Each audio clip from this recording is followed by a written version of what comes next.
గడిచిన పునరుద్ధాన దినం నుంచి ఈ పునరుద్ధాన దినం వరకు ప్రభు మనందరినీ కూడా ఆయన రెక్కల చాటున దాచి భద్రపరుచున్నందుకే ప్రభు నామాన్ని మహిమపరుస్తూ చేరవలసిన మీ అందరికీ ప్రభు పేరట వందనాలు.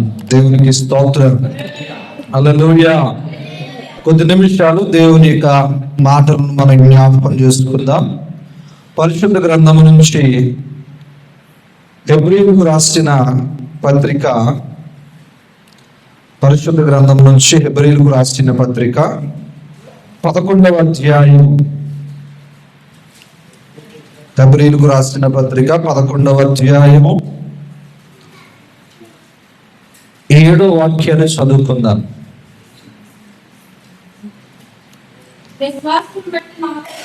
విశ్వాసమును బట్టి నోవాహు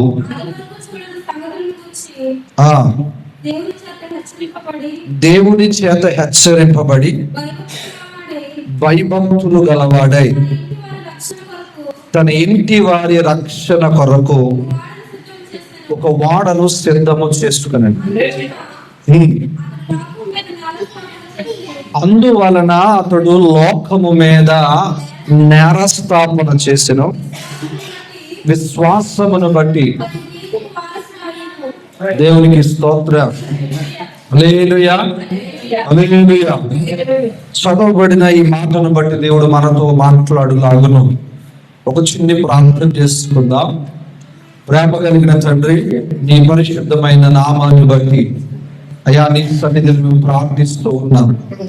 ఇంతవరకు పాటల్లో, ఆత్మారాధనలో ఇదిగో తండ్రి సాక్ష్యము కీర్తనలో మహిమ పొందిన తండ్రి నీ నామాన్ని ఘనపరుస్తూ ఉన్నాం. ఇదిగో తండ్రి విశేషముగా అయా ప్రాముఖ్యమైన సమయంలోనికి మేము వచ్చి ఉన్నాం. అయా జీవము గల నీ మాటను ధ్యానించుచుండగా ఇదిగో చదవబడిన ఈ మాటలో నుంచి నాకును మాకును కావలసిన అయా ఇదిగో తండ్రి మాటలను మాకు అందించండి. దేవుడును అల్పుడును ఏమాత్రము కూడా యోగ్యత లేనట్టి వాడనయ్యా, నన్ను పరిపూర్ణంగా మరుగు చేయండి. నా తలంపు నా మాట కాక నీ మాట నీ స్వరమును అయా వినిపింపచేసి మాకు నీ వాక్యముతో బలపరచుమని యేసునామమున అడుగుచున్నాం తండ్రి, ఆమేన్. దేవునికి స్తోత్రం. హల్లెలూయా. పరిశుద్ధ గ్రంథములో నోవాహు గురించి దేవుడు ఒక మాటను తెలియపరుస్తూ ఉన్నాడు. దేవునికి స్తోత్రం. హల్లెలూయా, హల్లెలూయా. ఏంటి ఆ మాట అయ్యా అంటే, లోకమంతటి మీద కూడా ఆయన నేరస్థాపన చేస్తున్నాడంట. అంటే తప్పు ఒకటి మోపుతూ ఉన్నాడు. దేవునికి స్తోత్రం. హల్లెలూయా, హల్లెలూయా, హల్లెలూయా. మనందరికీ బాగా పరిచయమైన మాట ఏది? ఆదికాండము 6వ అధ్యాయములో దేవుడు నోవాహుతో చెబుతాడు, నోవాహు, ఈ ప్రళయం వచ్చి ఈ ప్రపంచం అంతటిని కూడా ఈ యొక్క పాపముతో నిన్న ఈ మానవాడంతటిని కూడా నేను నాశనము చేయాలని ఆలోచన కలిగి ఉన్నాను. కాబట్టి నీవు ఒక ఓడను సిద్ధము చేయి, నువ్వు ఓడను సిద్ధము చేయి. ఆ ఓడను సిద్ధము చేసి సిద్ధపరుస్తున్న సమయంలో నువ్వు సువార్తను ప్రకటించు. ఆ సువార్త ఏంటయ్యా అంటే, భూమి మీదకి జల ప్రళయము రాబోతుంది. ఆ జల ప్రళయము ద్వారా ఇక మానవులంతా కూడా నశించిపోతుంది. ఎవరైతే దేవుని అంగీకరించి దేవుని యొక్క నామము పేరట వాడలోనికి ప్రవేశిస్తారో వారు సురక్షితంగా ఉంటారు, వారు బ్రతుకుతారు, జీవము కలిగి ఉంటారు అని దేవుడు నోవాహుతో ఆయన సువార్త ప్రకటించమన్నాడు. దేవునికి స్తోత్రం. హల్లెలూయా. ఒక ప్రక్క నోవాహు కుటుంబం అంతా కూడా వాడను కడుతూ ఉండగా, మరొక ప్రక్క నోవాహు సువార్త ప్రకటిస్తూ ఉండేవాడు. ఎన్ని సంవత్సరాలు ప్రకటించాడయ్యా అంటే 120 సంవత్సరాలు ప్రకటించాడట. ఎన్ని సంవత్సరాలు?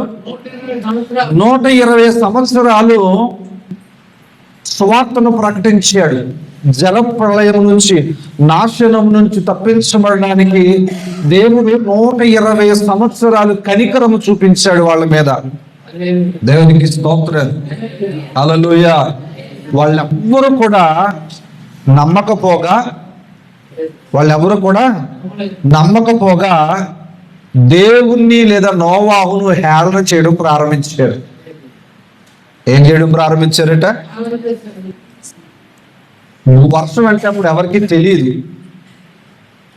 అప్పటి వరకు వర్షం ఏంటో ఎవరికి తెలియదు. మరి అప్పుడు ఎలా బ్రతికారండి? మరి అప్పుడు ఎలా చెట్లు ఉన్నాయండి అంటే, తేమను ఆవిరి పడడం బట్టి ఆ చెట్లు అనేవి ఉండేవి. వారు జీవనాన్ని సాగిస్తూ ఉండేవారు. అప్పటి వరకు వర్షం అంటే ఏంటో తెలియదు. ఇంతకు ముందు ఎప్పుడు వర్షం వాళ్ళు చూడలేదు, వాళ్ళ పితరులు చూడలేదు గనక అనేవారు, ఎప్పుడు జరగదు ఇప్పుడు జరుగుద్దట. ఈయన ఏం చెప్తున్నాడు? దానికి మనకి సువార్త చెబుతున్నాడు. ఎప్పుడు జరుగుతుందంట, అది ఇప్పుడు జరుగుతుందంట. అది వచ్చి, ఆ వర్షం వచ్చి మనందరినీ కూడా ఏం చేస్తుంది? నాశనం చేస్తుందట అని నోవాహు తన యొక్క సువార్త ప్రకటిస్తున్న సమయాలలో ఈ ప్రజలందరూ భూమి కూడి నోవాహును హేళన చేయడం ప్రారంభించారు. నోవాహు దేవుడట, రక్షిస్తాడట, వర్షము రప్పిస్తాడట. ఇలా హేళనగా మాట్లాడుతున్నప్పుడు దేవుడు ఎంతకాలం కనికరించాడయ్యా అని అంటే 120 సంవత్సరాలు. ఎన్ని సంవత్సరాలు? 120 సంవత్సరాలు వాళ్ళని ప్రేమించాడు. వారిలో మార్పు కలుగుతుందేమో దేవుడు ఆలోచన చేశాడు. వారిలో అంతకి మార్పు రాకపోగా వారి హృదయాలు మరింత కఠినమైపోయింది. దేవునికి స్తోత్రం. హల్లెలూయా, హల్లెలూయా, హల్లెలూయా. మన దేవుడు ప్రేమించే దేవుడే. మన దేవుడు ఎవరు? ప్రేమించే దేవుడు. శిక్షను ప్రకటిస్తున్నాడు, కానీ ఆ శిక్షకు ముందుగానే నిన్ను ప్రేమిస్తున్నాడు, హెచ్చరిస్తున్నాడు. నీలో మార్పు కలిగితే, నీలో ఆ యొక్క మారు మనసు కలిగితే నీ బ్రతుకును మారుస్తాను అంటున్నాడు. ముందైతే శిక్షను ప్రకటిస్తున్నాడు. జాగ్రత్త, ఇదిగో నువ్వు చేస్తున్న పనిని బట్టి లేదా నువ్వు చేసిన తప్పిదాన్ని బట్టి నీకు శిక్ష కలుగుతుందని శిక్షను ముందు ప్రకటిస్తున్నాడు. కానీ ఆ శిక్ష నుంచి తప్పించుకోవడానికి ఆయన ఉన్నతమైన ప్రేమను, ఎలాంటి ప్రేమట? ఉన్నతమైన ప్రేమను మన కొరకైనా చూపిస్తూ ఉన్నాడు. దేవునికి స్తోత్రం. వాళ్ళ పట్ల కూడా 120 సంవత్సరాలు ఆయన మహోన్నతమైన ప్రేమను చూపించాడు. దేవునికి స్తోత్రం. హల్లెలూయా. ఆ ప్రేమ ఎలాంటిదయ్యా అంటే, చూడండి, అక్కడ వాళ్ళందరూ కూడా ఏం చేస్తున్నారు? దూషిస్తున్నారు, అవమానపరుస్తున్నారు. నాకెందుకులే ఈ సువార్త అని చెప్పి నోవాహు ఆగిపోలేదు. అలాగని దేవుడు వెంటనే శిక్షను అమలు చేయలేదు. దేవునికి స్తోత్రం. హల్లెలూయా, హల్లెలూయా. ఈరోజు దేవుని వాక్యం వింటున్న ప్రియమైన దేవుని బిడ్డలారా, మనం కూడా ఎన్నో పర్యాయములు దేవుని ఎదుట దోషులుగాను, దేవుని ఎదుట మనము నమ్మకం లేని వారుగాను ఉంటూ, దేవుని ఎదుట మనం తప్పు చేసిన వారుగాను ఉంటూ శిక్షణ గురించి ఎన్నో మాటలు విన్నాం. ఏంటంట? శిక్షణ గురించి, లేదా ఆ యొక్క పనిష్మెంట్ విషయంలో దేవుడు తప్పు చేస్తే ఇది చేస్తాడట కదా. మరి తప్పు చేసిన వాళ్ళు ఎందుకు ఇంకా శిక్షణ అనుభవించలేకపోతున్నారు? ఏంటంట? ఇప్పుడు చాలా మంది క్రైస్తవులు అడుగుతున్న మాటలు ఏంటయ్యా అంటే, మన దేవుడు నీతిపరుడు కదండి, మన దేవుడు నీతిపరుడు కదండి, మరి మనమేమో ఎన్నో కష్టాలు పడుతూ, బాధలు పడుతూ నీతిగా బ్రతుకుతున్నాం. కానీ నీతిగా బ్రతకని వాళ్ళు సంతోషంగా ఉంటున్నారు, వారు నచ్చినట్టు బ్రతుకుతూ వారు హ్యాపీగా ఉంటున్నారు, మనకంటే ఉన్నతంగా బ్రతుకుతున్నారు. మరి ఎందుకు వాళ్ళని దేవుడు వదిలేస్తున్నాడయ్యా అంటే, దేవుడు శిక్షను ప్రకటించాడు, కానీ దానికి ఒక అవకాశం ఇచ్చాడు. వారు మారకపోతే ఏం చేస్తాడు దేవుడు? ఆయన సమయమందు వారికి శిక్షణ విధిస్తాడట. దేవునికి స్తోత్రం, హల్లెలూయా. ఆయన ఎంత ప్రేమిస్తున్నాడో మనందరినీ, ఈ లోకాన్ని, ఈ లోకంలో ప్రతి ఒక్కరిని కూడా ఎంతో ప్రేమిస్తున్నాడు. మన విషయంలో కూడా క్రైస్తవులు కూడా చాలా మంది చిన్న తప్పుల విషయాల్లో చేసినప్పటికీ మనం శిక్షణ ఎందుకు పొందుకోవట్లేదు? మనం ఎందుకు శిక్షణ పొందుకోవట్లేదు అంటే, నువ్వు చేసే నీతిని బట్టో మరొకట కాదు, కానీ ఆయన నీ మీద కనికరము చూపిస్తూ, ప్రేమను చూపిస్తూ ఉన్నాడు. దేవునికి స్తోత్రం, హల్లెలూయా, హల్లెలూయా. క్రైస్తవులుగా ఉంటూ ఎంతో మంది దొంగతనాలు చేస్తున్నారు. క్రైస్తవులుగా ఉంటూ ఎంతో మంది తప్పుడు పనులు చేస్తున్నారు, తప్పుడు వ్యాపారాలు చేస్తున్నారు. మరి చాలా మంది అంటారు, మరి వాళ్ళని ఎందుకు దేవుడు శిక్షించట్లేదండి అంటే, దేవుని వాక్యం చెబుతుంది వారి మీద దేవుడు కనికరాలు చూపిస్తున్నాడు. ఎంతవరకు అయ్యా అంటే, ఆయన సమయం వచ్చేంత వరకే. ఎంతగా చూపిస్తున్నాడు ప్రేమను ఏంటో, తల్లి కన్నా మిన్నగనట. దేవునికి స్తోత్రం, హల్లెలూయా. ఎలాంటి ప్రేమను చూపిస్తున్నాడు? తప్పు చేస్తే తన తల్లిదండ్రులు కూడా అసహించుకుంటున్న దేవుడు చెబుతున్నాడు, ఆయన నిన్ను ప్రేమిస్తున్నాడట. దేవునికి స్తోత్రం, హల్లెలూయా. ఎంతటి ప్రేమ అంటే, ఓ తల్లి కన్నను, ఓ తండ్రి కన్నను, ప్రేమించు దేవుడు, క్షమించు దేవుడు. ఓ తల్లి కన్నను, ఓ తండ్రి కన్నను, ప్రేమించు దేవుడు, క్షమించు దేవుడు. ప్రేయసి కన్నా ప్రేమించు దేవుడు, ప్రేయసి కన్నా ప్రేమించు దేవుడు.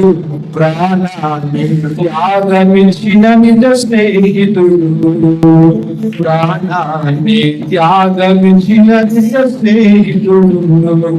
ఓ తల్లి కన్నను, ఓ తండ్రి కన్నను, ప్రేమించు దేవుడు, క్షమించు దేవుడు.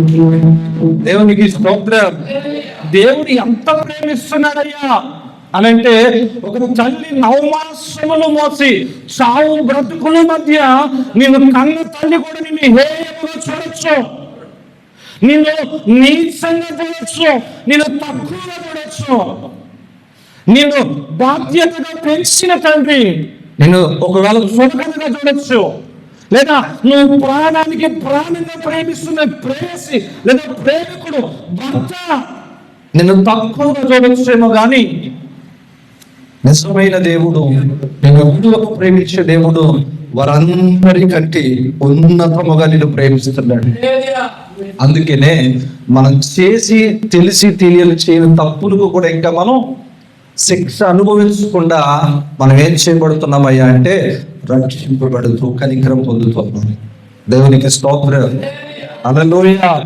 ప్రియమైన దేవుని బిడ్డలారా, వారు 120 సంవత్సరాలు కనికరం పొందినప్పటికీ కూడా వారికి ఎలాంటి మార్పు రాకపోయిన దేవుడు ఇక నోవాహుతో చెప్పాడు, నోవా పడవ పూర్తయింది, నోవా నీవు నీ కుటుంబం అంతా కూడా వాడలోనికి ఎక్కండి అన్నాడు. వాడలోనికి ఎక్కారు. దేవుడే తలుపును మూసేశాడట. ఇప్పుడు వర్షం ప్రారంభించబడింది.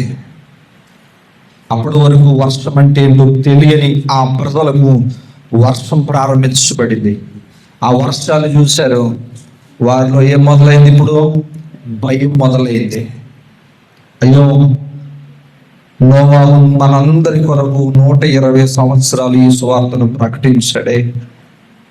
ఈ సువార్తను ప్రకటించినప్పటికీ మనందరం కూడా నిర్లక్ష్యపరిచామే అని చెప్పి అప్పుడు గుండెలు బాదుకుంటూ ఎక్కడ పరిగెడుతున్నారు? వాడ దగ్గరికి పరిగెడుతున్నారు. 120 సంవత్సరాలు ప్రేమించిన దేవుడు, 120 సంవత్సరాలు కనికరించిన దేవుడు వర్షం వస్తున్నప్పుడు, జనాలు పరిగెత్తుకుంటూ వస్తున్నప్పుడు ఆయన కనికరం పడలేదండి. ఎన్ని సంవత్సరాలు కనికరం పడ్డాడు? 120 సంవత్సరాలు ప్రేమించాడు, కనికరం చూపించాడు. ఆయన ఆ యొక్క మన భాషలో చెప్పాలంటే జాలి చూపించాడు.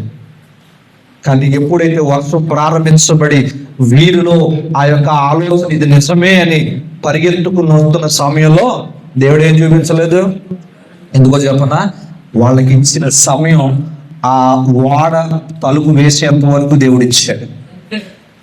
ఎంతవరకు ఇచ్చాడు? ఓడ తలుపు వేసేంత వరకు దేవుడు వారికి అవకాశం ఇచ్చాడు. ఎవరైనా వస్తే బ్రతుకుతారని.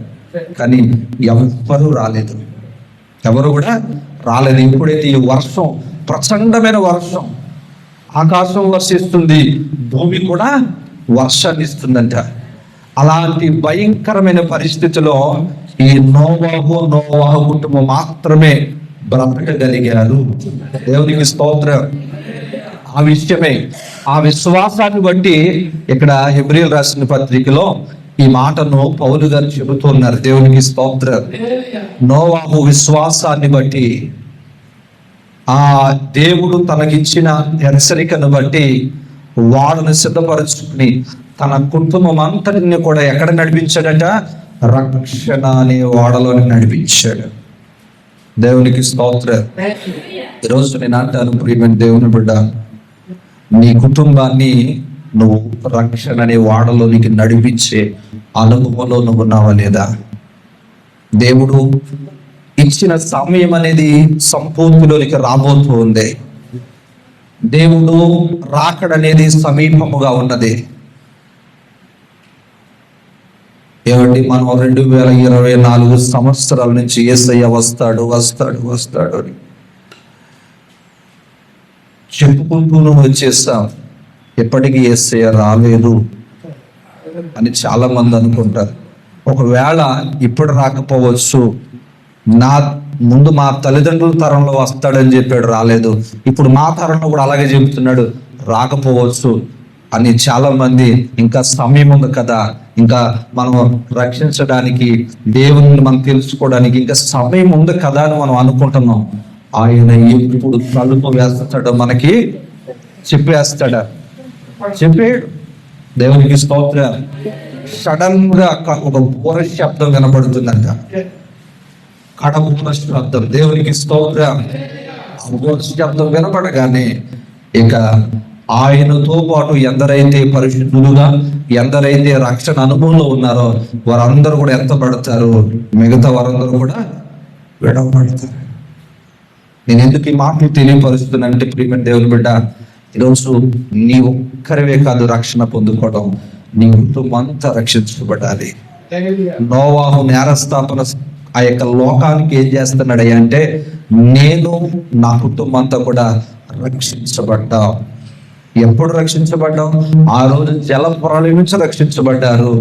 దేవుని స్వాస్థ్యంలోనికి వారు అడుగు పెట్టగలిగారు. దేవునికి స్తోత్రం. హల్లెలూయా, హల్లెలూయా. ఇంకొక మాట ప్రియమైన దేవుని బిడ్డలారా, నోవాహు తన కుటుంబాన్ని రక్షించే క్రమములో ఎలాంటిదంట? నోవాహు తన కుటుంబాన్ని రక్షణ అనుభవంలోనికి నడిపించే క్రమములో మేబీ చాలా మాటలు విని ఉండొచ్చు. పిల్లలు యవనస్తులు, ఎవరమ్మా? యవనస్తులు, నాన్న ఎదుటి స్నేహితులు ఆడుకుంటున్నారు కదా నాన్న, నేను వెళ్తాను. లేదా ఎదుటి స్నేహితులు చాలా మంది సరదాగా తిరుగుతున్నారు నాన్న, నేను తిరుగుతాను అని ఉండొచ్చేమో. నోవాహు తన కుటుంబాన్ని ఎప్పటికప్పుడు దేవుని వాక్యము చేత, తాను ఏదైతే బోధిస్తూ ఉన్నాడో, తాను ఏదైతే నమ్ముతూ ఉన్నాడో దాన్ని ఎప్పటికప్పుడు తన కుటుంబానికి తెలియపరుస్తూ, ఇదిగో నాన్న ఈరోజు నువ్వు ఆడుకుంటాకు వెళ్ళి రావచ్చు. అప్పుడే దేవుడు సమయం అయిపోయింది నోవాహు అని అంటే, నువ్వు అక్కడ ఉండిపోవడం నాకు ఇష్టం లేదయ్యా, మనం అంతా కలిసి సంఘముగా, కుటుంబముగా ఎత్తబడాలి, సంఘముగా రక్షించబడాలి, కుటుంబముగా రక్షించబడాలనేదే నా యొక్క ఆశయ. ఇదిగో నువ్వు అక్కడ ఉండగా దేవుడు ఒకవేళ చెప్తే, ఆయన శబ్దం నాకు వినబడితే, నేను దేవుని మాట తప్ప నీ మాట ఆలకించే ఆ యొక్క పరిస్థితుల్లో కూడా నేను ఉండలేనయ్యా అని ఎంత బ్రతిమలంటాడండి. ఈరోజు నేను అంటాను, నీ పిల్లల విషయంలో నువ్వు ఏం చేస్తున్నావు? మన పిల్లల విషయంలో మనం ఎంత జాగ్రత్తగా ఉండాలి. ఎందుకని అంటే పరిశుద్ధ గ్రంథంలో రాయబడింది, నోవాహు దినాలలో ఏ విధంగా అయితే ఉన్నదో ఇప్పుడు కూడా అదే విధంగా ఉంది. నోవాహు దినాల్లో ఏమైంది, ఏం చేశారు అని అంటే, నోవాహు దినాలలో వారు తినుచున్నారట, త్రాగుతున్నారట, ఇల్లు కట్టుకుంటున్నారట, సంతోషంగా పెళ్లిళ్ళు చేసుకుంటున్నారట. ఇక వాళ్ళకి ఏమీ లేదయ్యా అంటే, ఒక నిబంధన లేదు, ఒక విధమైన క్రమం లేదు. వారికి నచ్చినట్టుగా వారు వ్యవహరిస్తూ, మన భాషలో చెప్పాలంటే వారి వరసలు లేకుండా వారి ఇష్టానుసారంగా బ్రతికే తరం అది. ఇప్పుడు కూడా అదే తరంలో ఉన్నాం. ఇప్పుడు కూడా అదే తరంలో ఉన్నాం. ప్రియమైన దేవుని బిడ్డలారా, చెప్పడానికి సిగ్గుపడుతున్న వాస్తవం అది. ఎందుకంటే ఈ లోకంలో మనం ఎన్నో చూస్తూ ఉన్నాం, ఎన్నో మనం వింటూ ఉన్నాం, మన కంగారు మనం చూసిన సంగతులు ఎన్నో మన యొక్క గ్రామంలోనూ మన చుట్టుప్రక్కల ఎన్నో మనం చూస్తూ ఉన్నాం. ప్రియమైన దేవుని బిడ్డలారా, ఈరోజు ఆ దినాలు ఎంత చెడ్డవియో ఈ దినాలు కూడా అంతకంటే చెడ్డగా ఉన్నాయి, అంతకంటే చెడ్డగా ఉన్నాయి. ఎందుకు ఈ మాటలు అయ్యా అంటే, ఆ రోజు దేవుడు కనికరము 120 సంవత్సరాలు చూపించాడు. ఈ రోజు నీకు నాకు ఆయన రాకడ 2024 సంవత్సరాలు ఆలస్యం చేశాడు. రాకడ గుర్తులు నెరవేరుతూ ఉన్నాయి, రాకడ గుర్తులు నెరవేరుతూ ఉన్నాయి. ఈ నెరవేరే సమయంలో నీ కుటుంబాన్ని నువ్వు కాపాడుకుంటే నీవు కూడా లోకం మీద నేరస్థాపన చేయడానికి నీకు దేవుడు అవకాశం ఇస్తాడు. ఈరోజు లోకస్తులే మన మీద నేరం మోపుతున్నారు. ఎవరి మీద చెప్పండి? లోకస్తులు, నేను క్రైస్తవుల గురించి చెప్పట్లా, లోకస్తులు మన మీద నేరం మోపుతున్నారు. ఎందుకని? దేవుడు నమ్ముకున్నారు కానీ మీ బ్రతుకుల్లో నిజమైన మార్పు లేదండి అని అంటున్నారు. ఎవరో ఏదో ఒక చోట, ఎక్కడో ఏదో ఒక చోట, ఒకడు ధనం విషయంలో అవ్వచ్చు, ఒకటి తిండి విషయంలో అవ్వచ్చు, ఒకడు మరొక విషయంలో అవ్వచ్చు, ఏదో ఒక చోట మనం ఏమవుతున్నామయ్యా అంటే, ఒక తప్పును మన ఎదుట నుంచుకుని మనం ఏదో నీతిమంతులుగా, దేవుడు ఇంకా మనల్ని క్షమిస్తున్నాడు, దేవుడు ఇంకా చూడట్లేదు అని మనం అనుకుంటూ ఉన్నాము. కానీ ప్రియమైన దేవుని బిడ్డలారా, దేవుడు మనం చూడక కాదు, మనల్ని విడిచిపెట్టాలనో కాదు, నీ అంతటా నీవు మార్పు పొంది, మనంతటా మనం మార్పు పొంది దేవుని సన్నిధికి మరలా కుటుంబముగా రావడానికి, దేవుని సన్నిధిలో మనం ఆశీర్వదించబడడానికి దేవుడు ఒక అవకాశాన్ని ఇస్తున్నాడు. దేవుడు ఒక అవకాశాన్ని ఇస్తున్నాడు. కాబట్టి ప్రియమైన దేవుని బిడ్డారా, ఒక్క మాట చెబుతాను. సామెత ఉంది కదా, 6 నెలలు సహవాసం వాళ్ళతో చేస్తేనంట వాళ్ళు ఏళ్ళు అవుతారట. అవునా? ఇప్పుడు 6 నెలలు అవసరంలా, 6 రోజులు చాలు సహవాసంలో. అది ఎంతకుముందు సామెత 6 నెలలు అనేది. ఇప్పుడు 6 రోజులు కరెక్ట్గా స్నేహం చేస్తే చాలు. ఏమైపోతుంది? 6 రోజులు స్నేహం ఏమైపోతుందయ్యా అంటే, నీ భక్తంతని పాడు చేస్తుంది, నీ కుటుంబంలో నెమ్మది లేకుండా చేస్తుంది, సంతోషంగా బ్రతకడానికి కూడా ఒక అవకాశం లేకుండా చేస్తుంది. దేవునికి స్తోత్రం, హల్లెలూయా. దేవుడు మనకు సమయం ఇచ్చినప్పుడు అందుకనే అంటాడు, లోకాన్ని తన పడవలోనికి రానివ్వలేదట నోవాహు. దేన్ని చెప్పండి? ఒక మాట చెబుతారు. నోవాహు ఏమి దూరంగా ఉన్నట్లా, నోవాహు కూడా వారి మధ్యలోనే ఉన్నాడు. ఎవరి మధ్యలో? ఆ దుష్ట సమాజం. ఏం సమాజం అంట? దుష్ట సమాజం, దేవునికి భయపడిన సమాజం మధ్యలో ఉన్నాడు. వారి పిల్లలు కూడా వారి మధ్యలో తిరుగుతున్నారు. కానీ వారు ఏ పని నిమిత్తం వెళ్ళి వచ్చినా, వారి పిల్లలు వారి మధ్యలో నుంచి తిరిగి వచ్చినా, ఇంటికి వచ్చేసరికి వారి యొక్క జీవితం ఎలా మార్చబడుతుందయ్యా అంటే, ప్రార్థనాపూర్వకంగా దేవుని యందు భయభక్తులు కలిగి అక్కడ మంచి మాట రాయబడింది. దేవుని చేత హెచ్చరింపబడి భయభక్తులు గలవాడై, నోవాహట దేవుని చేత హెచ్చరింపబడిన వాడే భయభక్తులు గలవాడై ఉన్నాడు. దేవునికి స్తోత్రం. మనలాగే నోవాహు కూడా ఎలా ఉన్నాడయ్యా అంటే సమాజంలో బ్రతుకుతున్నాడు. చాలా మంది అనుకుంటారు నోవాహు ఎక్కడో ఊరి చివర ఉంటున్నాడండి, లేకపోతే ఎక్కడో జనానికి దూరంగా ఉంటున్నాడండి. మరి సువార్త ఎలా ప్రకటించాడు? జనాల్లోనికి వెళ్ళి కాదా? ఏదో బండ మీద నిలవబడి లేదా కొండ మీద నిలవబడి ఇదిగో మీ అందరి మీదకి జల ప్రళయం రాబోతుందని దూరంగా ఉండి చెప్పాడా? లేదు, జనముల మధ్య సంచరిస్తున్నాడు. ఎలాగన్నా ఆ జనముల మధ్య సంచరిస్తున్నాడు, వారితో మాట్లాడుతున్నాడు, వాడు చేస్తున్న ప్రతి పని ఖండించాడు. అదేవిధంగా వారి పిల్లలు కూడా పనికి వెళ్ళినా లేకపోతే మరొక విషయంలో ఆహారం తెచ్చుకోవడానికి వెళ్ళినా ఎక్కడికి వెళ్తున్నారయ్యా అంటే వారు జన సంచారంలోనే వెలుగుతున్నారు. కానీ లోకములో ఉన్న మలినమేది కూడా ఎక్కడికి రాలేదట? పడవలోనికి రాలేదు. దేవునికి స్తోత్రం. హల్లెలూయా. దీనికి గల ముఖ్య కారణం ఎవరయ్యా అంటే మొదట నోవాహు తన పిల్లల్ని ఎప్పటికప్పుడు వాక్యముతో దేవుని హెచ్చరికతో ఏం చేస్తుండేవాడయ్యా అంటే గద్దిస్తూ ఉండేవాడు, నేర్పిస్తూ ఉండేవాడు. ఇది నాన్న జరగబోయే సంగతి, నీవు వాళ్ళతో కలిసినట్లయితే మన పరిస్థితి ఎలా ఉంటుందయ్యా అంటే విడవబడిన వాడు అయిపోతాం. దేవునికి స్తోత్రం. హల్లెలూయా, హల్లెలూయా. ఈరోజు ప్రియమైన దేవుని బిడ్డలారా, దేవుణ్ణి చులకనగా చూసిన వారందరూ హేళనగా చేసిన వారందరూ భూమి మీద లేకుండా పోయారు. మీ అందరికీ తెలిసిందే, అమెరికా దేశంలో లాస్ ఏంజలస్ అనే ఒక రాష్ట్రం ఉంది.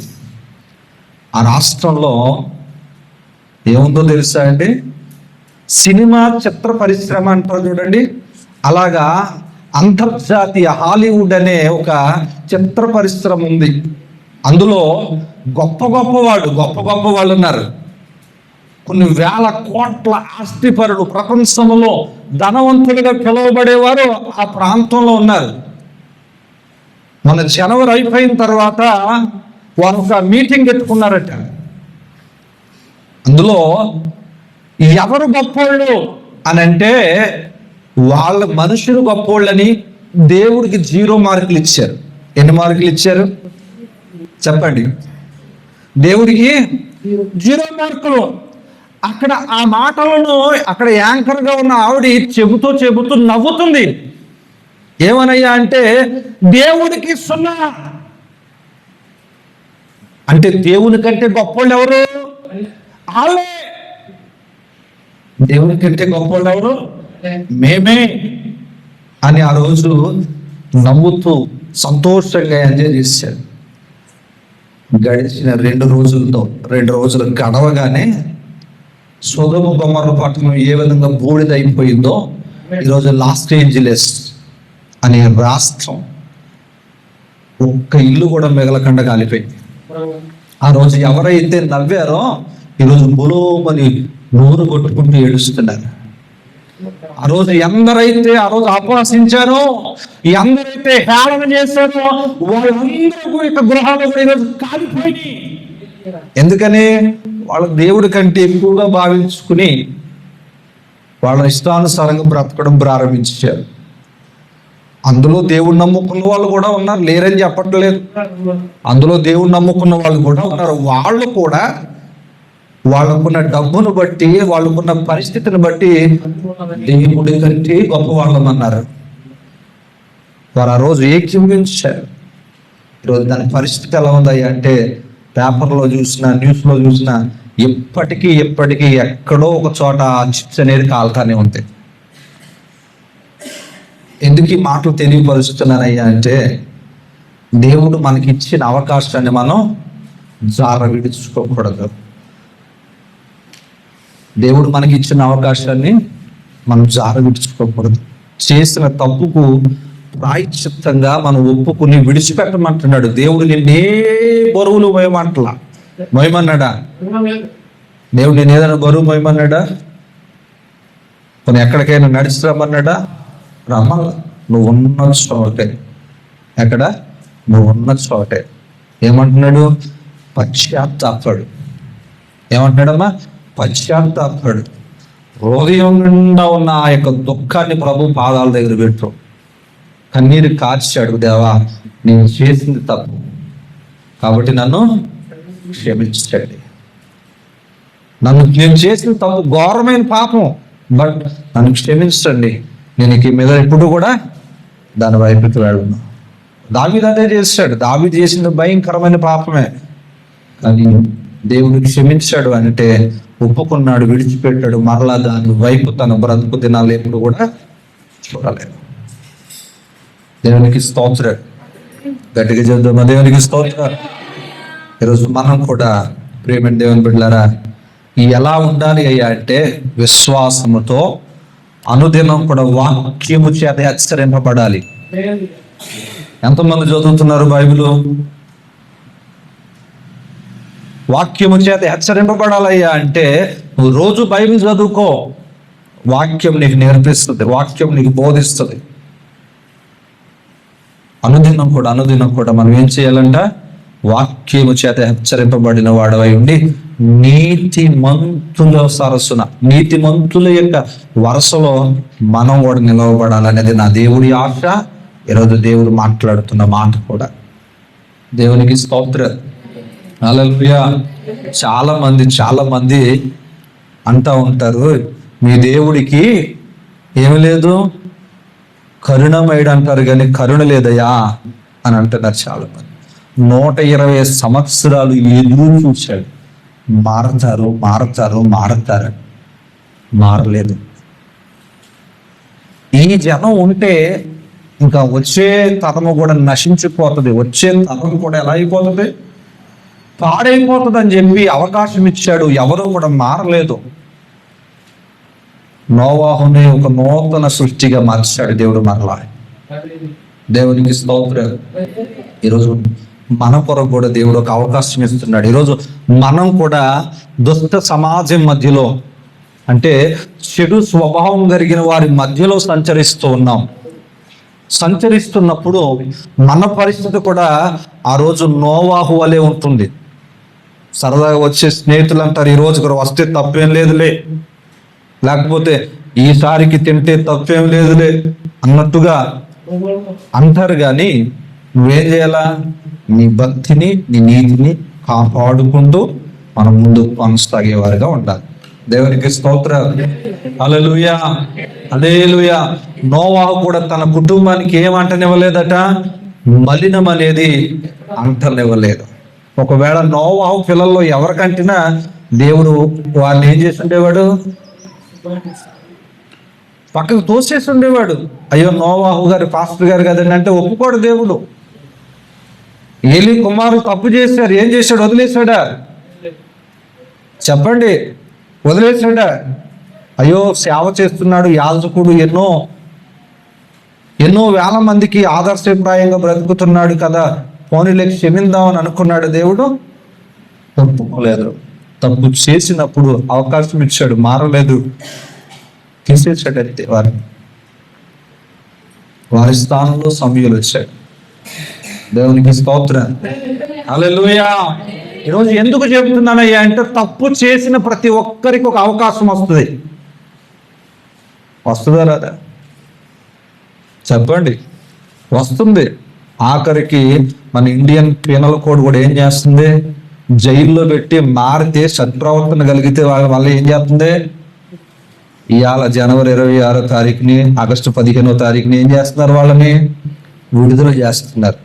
అంటే వాళ్ళకు ఒక అవకాశం ఇచ్చారు. అక్కడ మనకు కూడా దేవుడు ఒక అవకాశం ఇచ్చాడు. మనలో మార్పు కలిగి ఉంటే, మనలో నిజంగా దేవుని సన్నిధిలో మార్పు కలిగి నీతిమంతంగా బ్రతకడానికి ఇష్టపడితే, దేవుడు మనకి ఇచ్చిన అవకాశాన్ని సద్వినియోగపరుచుకుంటే ఖచ్చితంగా నోవాహు చేసిన ఆ నేరస్థాపన మనం కూడా లోకం మీద దుష్టడి మీద మనం చేయడానికి అవకాశం ఉంటుంది. నేను ఇందాక చెప్పాను కదా, లోకమే మన మీద ఎత్తి చూపుతుంది. ఈరోజు దేవుడు చెప్తున్నాడు, సరి చేసుకోమంటున్నాడు. ఏం చెప్తున్నాడు? సరి చేసుకోమంటున్నాడు, ఒప్పుకోమంటున్నాడు, విడిచిపెట్టమంటున్నాడు, దేవుని యొక్క వాక్యానుసారంగా బ్రతకమంటున్నాడు. అప్పుడు నీవు కూడా ఆ 11వ అధ్యాయములో రాయబడినట్టుగా, ఆ యొక్క హెబ్రీయులకు రాసిన పత్రికలో 12వ అధ్యాయంలో రాయబడినట్లుగా సాక్షి సమూహముగా నీ పేరు నా పేరు కూడా ఉంటుంది. ఒకప్పుడు రాబోయే తరం వారికి నీ సాక్ష్యం ఒక ఉన్నతమైనదిగా మార్చబడుతుంది. దేవునికి స్తోత్రం. ఈ రోజుల్లో కూడా చాలా మంది సాక్ష్యాలు మనం ఇన్స్పిరేషన్, అంటే ఆదర్శనీయంగా ఎందుకు తీసుకుంటున్నామయ్యా అంటే వాళ్ళు బ్రతికారు గనక, వారు ఆ విధంగా జీవించారు గనక, ఈరోజు ఎప్పటికీ మనం వాళ్ళ యొక్క జీవితాలను మనం ఏం చేసుకుంటున్నాం, జ్ఞాపకం చేసుకుంటూ బ్రతికితే వాళ్ళకలా బ్రతకాలరా అన్నట్టుగా అనుకుంటున్నామా? మరి ఈరోజు నీ గురించి సాక్ష్యం రాబోయే తరం, ఒకవేళ దేవుని కృప పొడిగించబడితే వచ్చే తరానికి నీవు ఒక సాక్ష్యంగా మారాలి అనేది నా దేవుని యొక్క ఆలోచన. దేవునికి స్తోత్రం. హల్లెలూయా, హల్లెలూయా. చెప్పండి గట్టిగా, దేవునికి స్తోత్రం. ఈరోజు దేవుడు మనల్ని ప్రేమిస్తున్నాడు.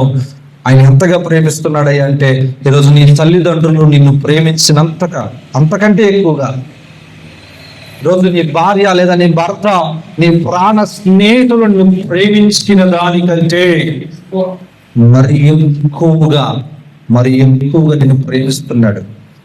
అందుకనే నీలో మార్పు కలుగుతుందని లేదా మారుతావని ఆశగా ఎదురు చూస్తున్నాడు. దేవునికి స్తోత్రం. దేవుడిచ్చిన అవకాశాన్ని సద్వినియోగపరుచుకుందాం. మారి దేవా, ఇదిగో తండ్రి, నీ పడవలో మనందరం ఒక కుటుంబముగా మేమందరం కలిసి ఉండాలయ్యా అని చెప్పి ప్రభు ఎదుట ప్రార్థన చేస్తూ హెచ్చరిస్తున్న మాట ఏంటయ్యా అంటే, తల్లిదండ్రులుగా ఉన్న మీ అందరికీ మీ బిడ్డల పట్ల ప్రత్యేక శ్రద్ధ తీసుకుని ప్రార్థించి వారిని నీ దేవుని పాదాల దగ్గర తీసుకుని రాగలిగితే నీవు కూడా ఒక నోవాహు కుటుంబం వలె నీ కుటుంబం అంతటినీ రక్షించుకున్నట్టుగా ఒక సాక్ష్యాన్ని రాబో తరములో వింటారు. అలాంటి కృప భాగ్యాన్ని దేవుడు మనందరికీ అనుగ్రహించి దీవించి ఆశీర్వదించునుగాక. ఆమేన్. దేవుడి కొద్ది మాటలు మనందరి వినికిడిలో దీవించునుగాక. ఆమేన్. ఇప్పుడు మోకరించండి, ప్రార్థన చేసుకుందాం. ప్రతి ఒక్కరు కూడా ఒక్క నిమిషం పరిశీలించుకుందాం. దేవా, నా వల్ల నేను చేసిన తప్పిదాన్ని బట్టి నీ ఎడల ఇదిగో తండ్రి ప్రభువా, నాకేం కాలేదు అని చెప్పి దాన్ని అలా ముందుకు కొనసాగిస్తూ ఉన్నాను. లేదా శిక్ష ఆలస్యాన్ని బట్టి నువ్వు పట్టించుకోలేదన్న ఆలోచన కలిగి ఉన్నానేమో. అయ్యా, ఇదిగో తండ్రి, నువ్వు పట్టించుకోవడం కాదు కానీ దేవా, నీ ప్రేమను, నీ అవకాశాన్ని నాకు ఇస్తున్నావని నీ వాక్యము ద్వారా నాతో మాట్లాడినందుకు నీకు వందనాలయ్యా అంటూ ప్రార్థన చేద్దాం. నోవాహు తన కుటుంబాన్ని ఏ విధంగా రక్షించుకున్నాడో మనం కూడా ఈ రోజు మన కుటుంబాన్ని రక్షించుకునే ఒక కృపలోనికి వెళ్ళినట్లుగా మనం కూడా మన కుటుంబముతో పాటుగా ఆ ఓడలోనికి, ఆ యొక్క రక్షణలోనికి వెళ్ళే ఒక అనుగ్రహాన్ని, ఒక అనుభవాన్ని దేవుడు మనకి ఇచ్చినట్లుగా ప్రార్థన చేద్దాం. పరిశుద్ధుడా, ప్రేమ కలిగిన తండ్రి, నీకు వందనాలు. ఇదిగో తండ్రి, ఎంతవరకు నా వాక్యముతో మాతో సూటిగా తేటగా మీరు మాట్లాడిన మాటలను బట్టి నీకే వందనాలు. ఇదిగో తండ్రి, నీ మాటలు అయ్యా, ఇదిగో తండ్రి, మాకు సేవ పోవటయ్యా. ఇదిగో తండ్రి ప్రభా, ఆనాడు నోవాహు దినాలలో ఏ విధంగా అయితే జనులు ఉన్నారో ఇప్పుడు కూడా అదే రీతిలో ఉన్నారు. నోవాహు ఏ విధంగా అయితే ప్రత్యేకించబడి అయ్యా, ఇదిగో తన కుటుంబాన్ని ప్రత్యేకించుకుని రక్షించబడ్డాడో, నేను, నా కుటుంబము అయ్యా, నాకు ఇవ్వబడిన సంఘము, వారి కుటుంబాలందరూ కూడా అయ్యా, ఇదిగో తండ్రి ప్రభా, ప్రత్యేకించబడి లోకము దృష్టిలో నుంచి వేరు చెయ్యబడి అయ్యా, ఇదిగో నిన్ను అయ్యా, ఇదిగో చేరుకునే ఉన్నత కృపా భాగ్యాన్ని దయచేయండి. చేరువచ్చిన ప్రతి బిడ్డ జీవితంలో విన్న ప్రతి మాట కూడా నీరు కట్టి ఫలింపచేయండి అయ్యా. ఇదిగో తండ్రి ప్రభువా, నీటిలో ఉన్న తామర పుష్పం అయ్యా, ఇదిగో మురికిలో ఉన్నప్పటికీ ఆ మురికి అనేది ఆ పుష్పం మీద ఏ విధంగా అయితే ప్రభావితం కాదు అయ్యా, మేము కూడా ఈ మురికి అయ్యా లోకములో ఉంటుండగా ఆ యొక్క మురికి అనేది, ఆ మలినం అనేది మా బ్రతుకుల్లోనికి రాకుండా నీ వాక్యము చేత అనుదినం మేము శుద్ధీకరించుకుంటూ ముందుకు కొనసాగే భాగ్యాన్ని దయచేయండి. ఇదిగో చేరి వచ్చిన ప్రతి బిడ్డను అయ్యా దీవించండి, దర్శించండి. వాక్యము చేత మీరు మాట్లాడి మా బ్రతుకులను బలపరుస్తున్నందుకు నీకు వందనాలు. ఇంకా నువ్వు ప్రతి ఒక్క బిడ్డను పేరు పేరు చొప్పున దీవించండి. బిడ్డలు ప్రేమతో అర్పించిన కానుకలు దీవించండి. ఇచ్చిన బిడ్డలకు నూరంతలుగా అనుగ్రహించి ఈ కానుకలను నీ పరిచర్య విషయంలో, నీ మందిర పనుల విషయంలో వాడుకుని నీ కుటుంబాలను ఘనపరిచి ఫలింపచేసి ఆశీర్వదించమని యేసునామమున అడుగుచున్నాము తండ్రి, ఆమేన్. తండ్రి అయిన దేవుని ప్రేమ, కుమారుడైన యేసుక్రీస్తు వారి కృప, పరిశుద్ధాత్మిక సహవాసము, సహాయం మనకును లోకమున సమస్త దేవుని బిడ్డలందరికీ సదాకాలము తోడైన నడిపించును గాక. ఆమేన్. యేసు రక్తమే జయం, ప్రభు యేసు రక్తము జయం, ప్రభు యేసు నామమునకు సంపూర్ణ విజయము కలుగును గాక. ఆమేన్. అందరికీ వందనాలు. దేవుడు మిమ్మల్ని దీవించును గాక. ఆమేన్.